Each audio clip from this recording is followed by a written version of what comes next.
रंगदारी रे घर चढ़ के मारब बरियारी रे छूट जी तो कैल रंगदारी रे घर चढ़ के मारब बरियारी रे तोरा बापू के न तोरा दादा के चिन्हब बेटा सब गोली मारब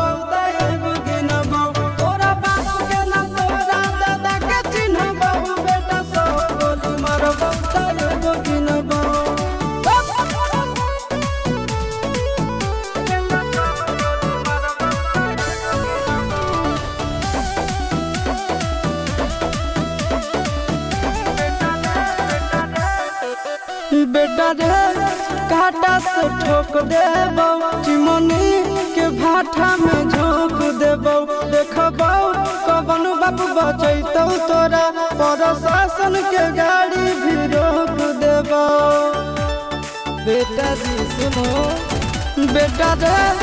काटा से ठोक देबो चिमनी के भाठा में झोंक देबो देखबो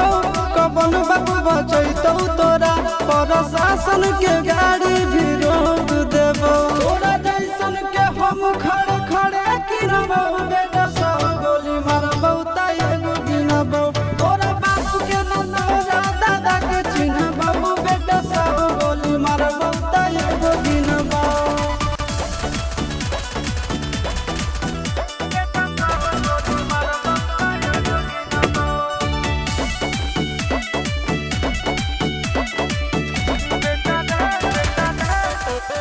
बेटा रे दौड़ा के बाजार में मारबो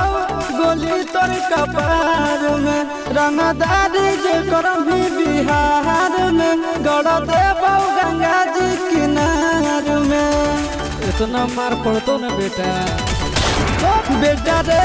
दौड़ा के बाजार में मारबो गोली तोर कपार में रंगदारी जे करम भी बिहार में गड़ देबो गंगा जी किनार में कहो चिंटू आशीष के कारण सुनाबो बेटा सब गोली मारबो त एगो गिनबो तोरा बाप के न तोरा दादा के चिन्हबो बेटा सब गोली मारबो त एगो गिनबो मारत मारत पिछुआरा लाल कर दे बेटा ध्यान से बाप इधर है।